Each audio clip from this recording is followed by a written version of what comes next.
아시아에서 유일하게 소셜 댓글 플랫폼을 개발해서 창업에 성공한 CEO죠. 오늘 김미균 대표와 이야기 나눠보겠습니다. 대표님 안녕하세요. 안녕하세요. 네. 대표님 젊으신데도 중견 CEO라는 느낌이 들어요. 이런 시선에 대해서 어떻게 생각하시나요? 왜 그렇죠?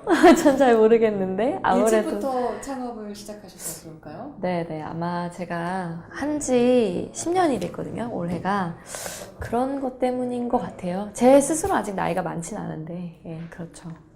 CGO는 어떤 일을 하는 회사인지 좀 설명 좀 해주세요. 저희 회사는 리액션 컨텐츠 기술 회사라고 정의하고 있어요.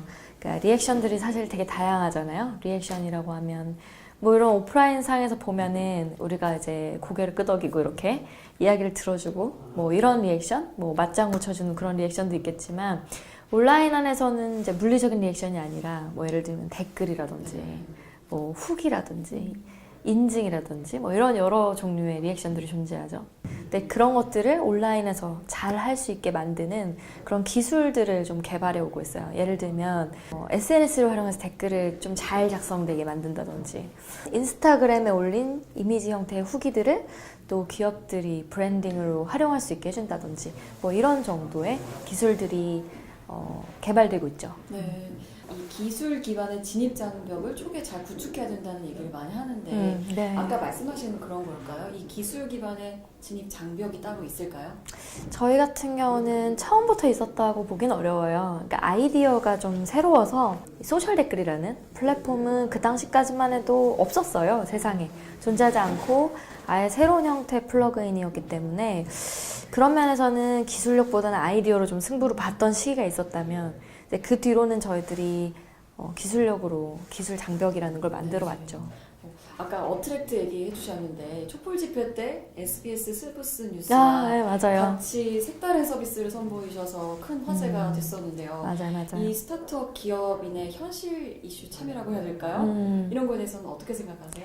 현실 이슈, 그러니까 뭐 촛불 집회에 저희들 플랫폼을 제공하는 것과 같은 것들이죠. 스타트업들은 사실 정치적인 것들과는 좀 거리가 있기 마련이에요.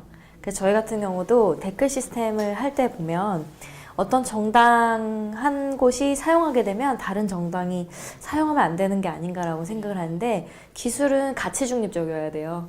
누구나 쓸 수 있어야 되고 그래서 사실 기술 회사들은 특히나 더 정치적인 것들을 담기는 쉽지 않고 저희들은 그저 필요한 곳에 제공을 한 것뿐이죠. 네, 그 청년 창업가로서 이제 CGO를 운영하신 지 10년이 넘어가는 차인데 연대기를 좀 설명해 주세요. 10년 그 안에 이제 많은 굴곡들이 있었지만 많은 히스토리들이 있었죠. 저희 도와주신 분들, 뭐 고객사분들한테 이제 손편지를 쓰고 오는 길이었는데 처음에 2007년도에 시작했을 땐 전 대학생이었고 그 당시에는 사실 아마추어였죠. 근데 2011년도까지 어찌 보면 뭐 소위 삽질이라고 하죠. 원래 아이템 하나가 나오기 전까지는 수많은 그런 과정들을 거치기 때문에 2011년 법인 전환 이후부터는 저희들이 회사의 모습을 갖춰 좀 성장을 잘 해왔고요. 그리고 2014년을 기점으로 투자자들에게 투자를 받으면서 또 성장해왔고 현 상황으로 보자면 저희들 식구 벌써 30명이 넘어가고 있고 점점 성장하고 있는 중인 거죠. 이 시점에서 정말 궁금해지는데 이 수익을 창출하고 기업을 운영하시는데 특별한 노하우가 있을까요? 사실 사업에 세 가지가 필요하다고 해요. 돈과 아이템과 그리고 사람이 필요하다고 하는데 저는 사람이 세팅되면 나머지 둘은 따라 들어오는 것 같아요. 저희 회사는 좋은 분들이 많아요. 되게 멤버들이 되게 개성이 있고 비전이 있고 되게 같이 물론 저한테는 직원들이지만 친구이기도 하고 그런 분들이 참 이 회사를 만들어 나가는 힘이 아닐까라고 생각하고 저 같은 경우는 특히나 이제 또 공동 창업자가 있어요. 네. 그래서 저는 좀 사회과학 베이스에 이렇게 좀 인문학적인 소양을 갖고 있다면 반면 또 엔지니어적인 소양을 갖고 있는 공동 창업자가 사실 균형을 가지고 오면서 오고 있는 거죠. 네. 또 이 CGO 직원분들은 공익을 추구하는 성향이 강하다는 얘기를 들었어요. 그래서 네. 이 기업 목표는 사실 이윤 추구인데 때로는 이게 반하는 게 아닌가라는 생각도 드는데 공익을 추구할 때 이익이 돌아온다는 접근 어떻게 생각하세요? 사실 만약에 사업 아이템을 둘로 나눌 수 있다면 비타민 같은 서비스와 백신 같은 서비스로 나눠볼 수 있어요. 근데 이제 비타민 같은 경우는 정말 좋죠. 우리 몸엔 좋은데 없어도 죽진 않잖아요. 근데 백신은 사실 그 작은 백신이 없으면 꼴딱 죽어 넘어갈 수 있는 위기를 갖게 돼요. 그러니까 굉장히 필수제적인 성격을 갖고 있죠. 이런 존재들은 문제를 해결하기 위해서 생겨난 것들이에요. 그래서 저는 경쟁력 있는 사업 아이템인 경우들은 사회에 존재하는 문제를 해결하는 경우들이 좀 많았던 걸로 기억을 해요. 그래서 저희 회사는 굳이 뭐 좋은 일을 하자, 뭐 공익을 추구하자 이런 게 아니라 사실 문제를 발굴하고 그걸 해결하자는 마인드를 가지고 있어요. 그래서 오히려 수익 창출에 더 용이한 구조인 거죠. 저는 그렇게 생각해요. 네. 회사를 경영하실 때 특별히 생각하고 계신 수익 모델이 있나요? 저희들은 현실적인 수익 모델을 생각하죠. 아무래도 뭐 서비스를 월 단위로 구매할 수 있게 해주거나 아니면 월 단위로 구매할 여력이 안 된다면 상단에 광고 영역을 받아요. 그래서 저희가 광고를 이제 돌리면서 수익을 발생시키기도 하고 여러 수익 모델들이 존재하죠. 네. 청년들에게 어떤 전하고 싶은 말씀 있을까요? 이제 요즘 청년들하고는 좀 거리가 생겨서 창업을 원하는지 취업을 원하는지 사실 잘 모르지만 창업이냐 취업이냐를 나눠보기보다는 뭘 하고 싶은지가 먼저였어야 될 거예요.